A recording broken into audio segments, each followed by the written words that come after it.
Attention! All of these stories are fictional and is by no means a representation of the creator it is inspired by. All is written, edited and performed for entertainment purpose only.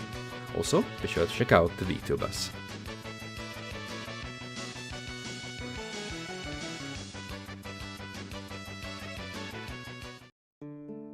It all started with a coworker showing you a video under your break. It was a cute dog girl just saying "yubi yubi." It was all harmless. You would say it's even cute. An adorable little thing. Then another coworker stated that there was a challenge that if you watched her say "yubi" 10 times, she would come and get your fingers. "Oh no, the finger ghost," you said and laughed with others. Oh, such a silly idea. So over the break, did you all challenge each other to watch it 10 times? And while no one took it seriously, because why would they, did no one watch it 10 times? Except you. And by proxy, you became the finger, the one that doesn't fear the finger ghost. Chatting and laughing, did you and your coworkers return to work? You with a new title in your pocket. After a long day at work, did you continue your daily routines? Get something to eat, watching some TikTok, maybe cleaning a bit if you have the energy for it, taking a shower, read some, and then go to sleep. Normally, did you not have any hard time falling asleep, though on occasion there would be some restless nights, and you guess this was one because you couldn't really sleep. Maybe it was because the stress from work, cause it wasn't the first time that kind of thing had affected your sleep. Then you realize you couldn't move, not an inch, but you felt wide awake. And in the corner of your eye, did you see someone, something? You tried to move, tried to scream, but nothing. Slowly did the creature climb up in your bed. The stench of rotten flesh and damp dirt filled your senses. Your eyes now seeing the entire creature. A nightmare. It was an horrendous figure. Part human, part dog.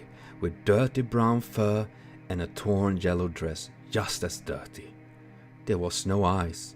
Just empty sockets that dripped with blood and pus. The mouth was covered in an unnatural amount of teeth. Some growing out of the jaw, and a long snake-like tongue licked your hand. In your mind, you prayed to whatever gods that are out there to let this nightmare end. Please let it end. But it don't. Not until the creature leans down and bites off your finger. The pain was overwhelming, but you couldn't scream nor move. And then, thankfully, your mind went black, free from the nightmare, free from the pain. Next morning, did you wake up in cold sweat, feeling a great pain in your hand? You're quickly looking at your hand and see it's intact, though around the finger that was bitten in your nightmare, you could see a bite mark.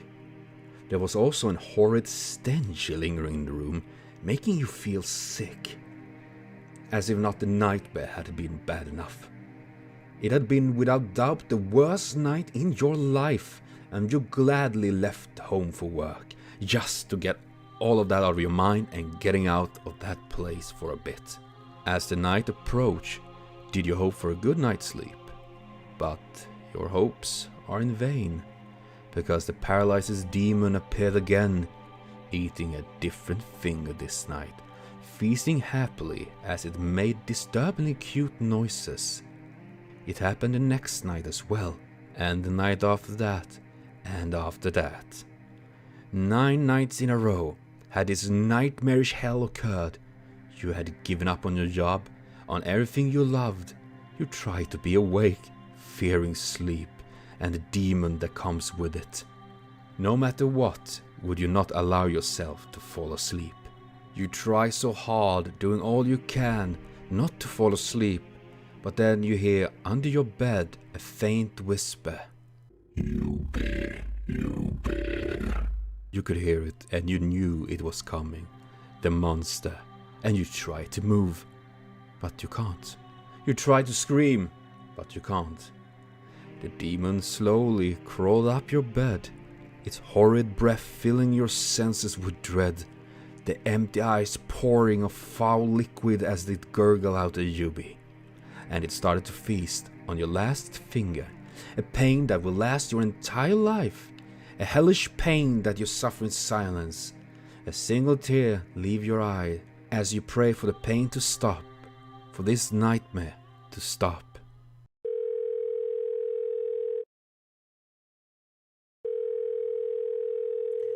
This is 911 speaking. What is your emergency? Hello? I need police and ambulance. Right away! Can you state your name and your location? What have happened? I'm Michael Johnson on Korone Street, first floor. Was checking on my coworker because they haven't come to work the latest days and I found them fucking dead. Please calm down, Michael. Dispatch is on their way to your location right now. Could you tell if it was an assault or an accident? I don't fucking know! They said in bed, their face looking weird as fuck and all their fingers been bitten off. They fucking choked on them, on their own fingers! Oh my god, what the fuck? Please hurry! What? What happened? I thought I heard a dog growl from the room. Oh my god, please just get here quickly as fuck!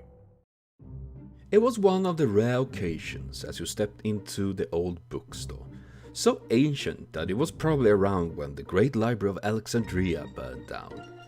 Books so old that touching them might actually turn them to dust, though the smell of ancient tombs was somewhat calming for you.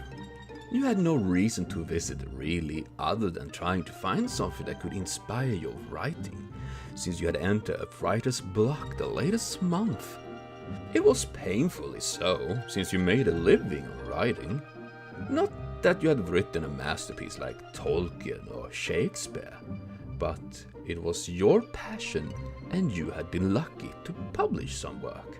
While looking through some old titles from bygone eras, was it something that prickled your mind?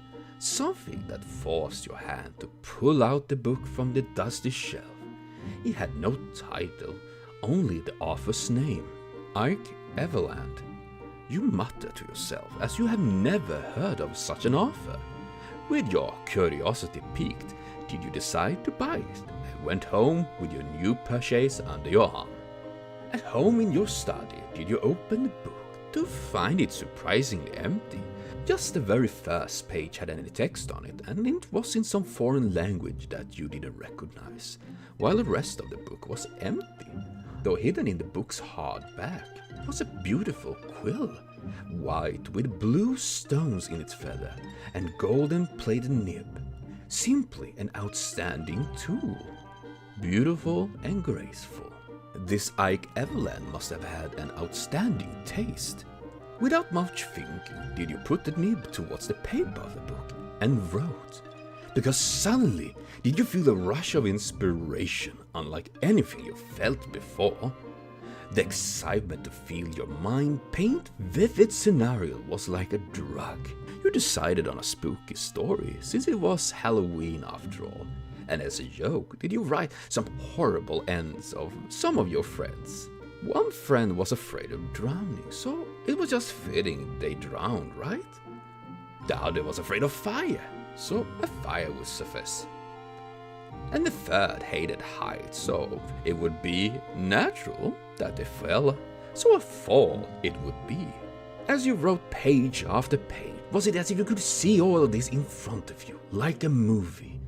Oh, the inspiration was just flowing, and you knew your friends would love to see this and laugh over such a horrible story. It was like a warm hand guided you, a gentle man with a gentle smiles, eyes glimmering like gold behind their glasses, showing you that you had it in you to create a masterpiece. You continued to write the story with an evil entity haunting people you knew, family, friends, acquaintance, whoever you could imagine, to such a degree that you felt it was a little bit too much. But who are you to say no to your inspiration when it's just overflowing as it do? And it was just some pages of silly writing, it was nothing serious after all. Then your phone pinged. You ignored it. Then one ping turned to more, and more, and more. You sighed annoyingly, as you picked up your phone, breaking the spell of inspiration you felt. How dare they to interrupt your work with their silly memes and whatnot? But as you open up your phone, do you see a horrid message from your best friend's family that your friend had fallen into the pool and drowned. The other friend had died in a fire in the home, and the third had seemingly jumped from the roof and killed himself. Your blood turned cold as you quickly turned the pages you've written and realized your friend had died just as you had written. Next to die in the story was your father, who would get a knife in their eye.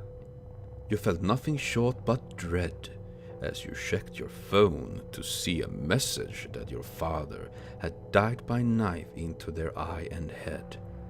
And even more so was an image of you with a bloody knife and your eyes black as if covered by ink and evil.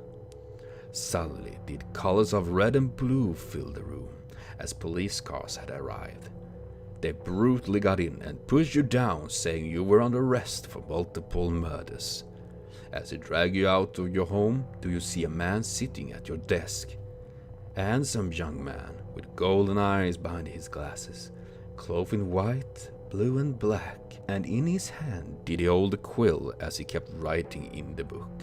I didn't do it. He did it. Ike Eveland did it! Please, believe me! It's right there! Ike Eveland is right there! Please! No, I would never do this! Please, I can't! Your pleading was not heard. And now, in an empty study, did the apparition slowly close the book as another story finished, their smile turning wicked as he vanished, waiting for someone else to pick up the book and quill to be cursed by Ike Eveland. It was a chilly October evening as you went home after a long day out with your pals. It had been good times, though one of your friends brought a crap ton of bread for some reason. But then again, they always had some wacky ideas and you just went along with it. Friends, right? You were eating one of those pieces of bread. It was hard and dry, as if you tried to eat a goddamn rock. Like, who the heck made this? You made just a few more attempts to eat it, but you decided to spare your teeth the pain. As you were to throw it, did you hear a rustling in the bushes? It made you jump a bit, as a sickly fox suddenly limped out from the bushes. The dirty fur was covering a thin body, and the animal eyes looked at you and the bread, begging for it, as it was starving. Feeling a bit mean-spirited and a bit annoyed because it had scared you, did you instead throw the bread into the nearby pond? It was so hard that a bit of water probably would soften it up, right? And it was not like the fox would survive on that bread anyways, right? Right?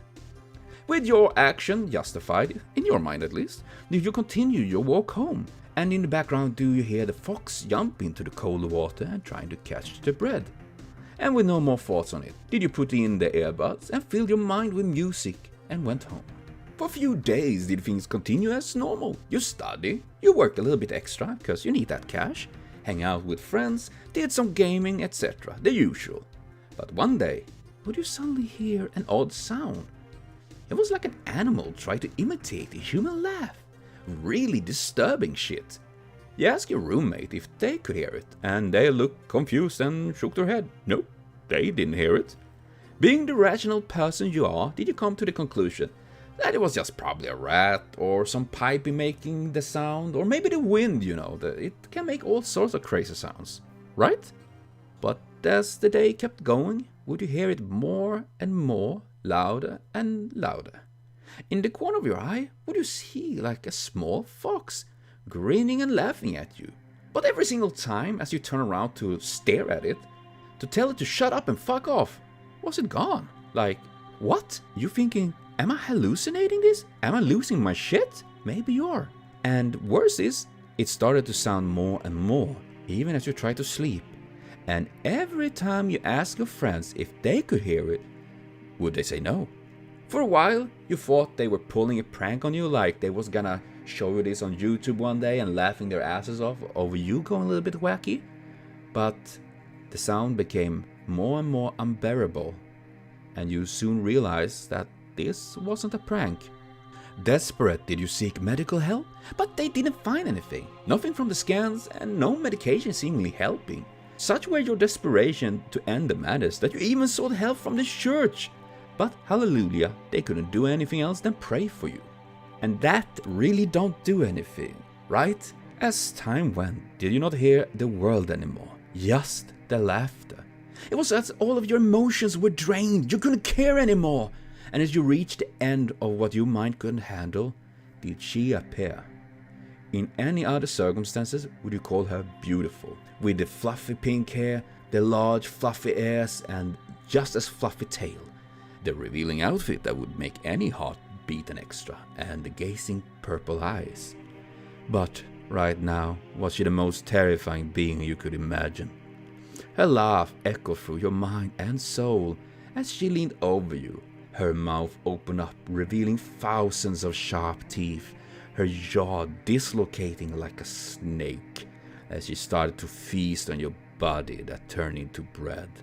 You thought your nightmare would end as she ate you up, but you realized it was just the beginning of another, as you would wake up as a sick and dying fox, begging for food until you died, and would return to continue this cycle forever.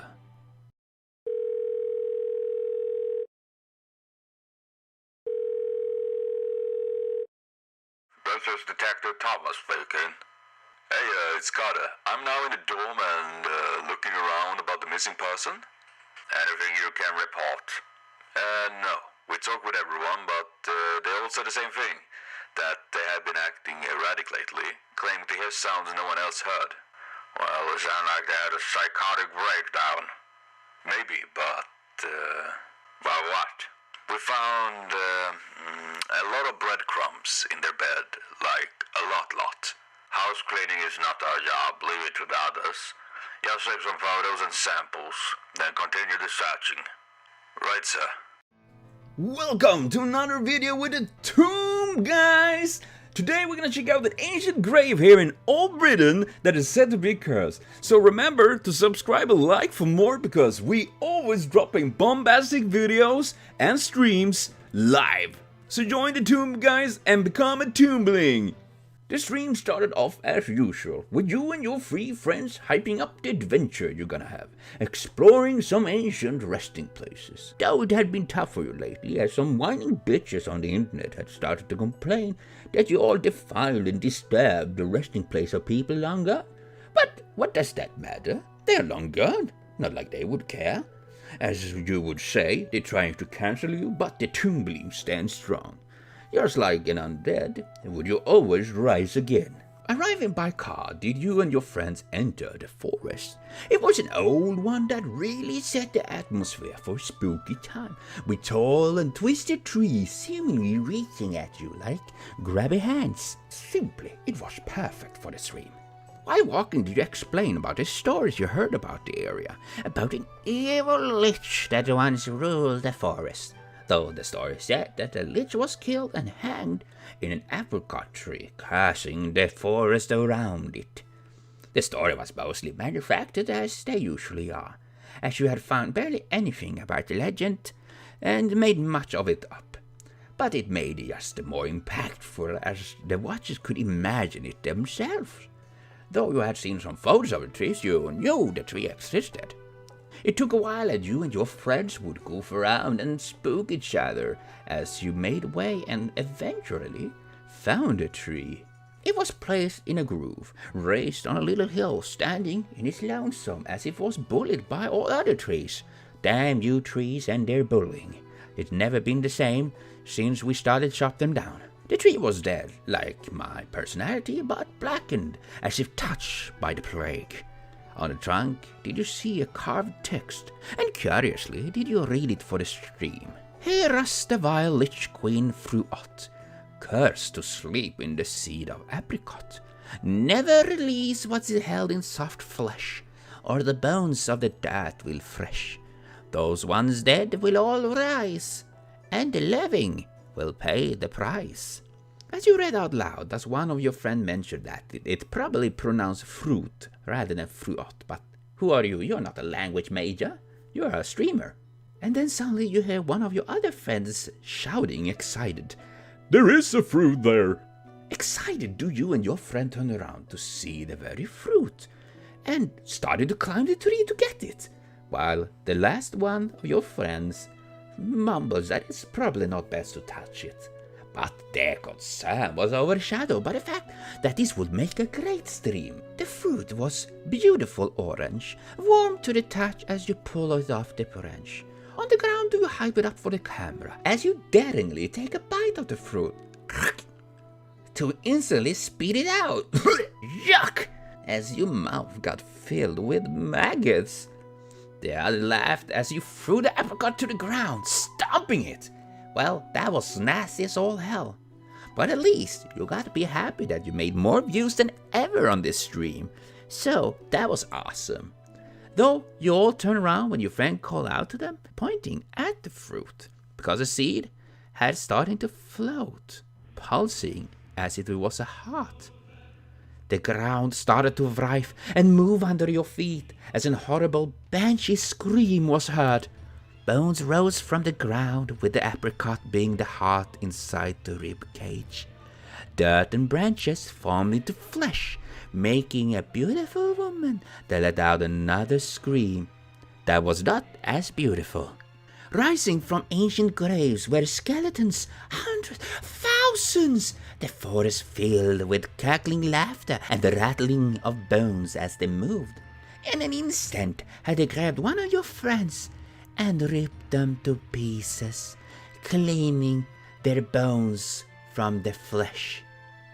And their bones joined the army of skeletons that now chased you and your remaining friends. More and more bones rose around you, human as animals, all chasing you. One of your friends fell, and before you could even turn to check on them, had they been consumed by the waves of skeletons. So spooky, so scary. It felt like fire in your lungs, and your legs barely holding up much longer, as you kept running and running. Your last friend gave up, crying as they sat down, unable to move as the storming skeletons got to them. With only you left, did you put your last remaining energy into your legs, as your friend let out the last scream, and you found the car. Crashing into it, did you open the door and... realize it's locked, and you don't have the key. Your hand trembled as you realized that you couldn't escape them, those rattling bones behind you. With a cry, do you throw the phone at them, wishing for them to just vanish, but they don't. You try to climb up the car, but feel their cold bones tearing into your flesh.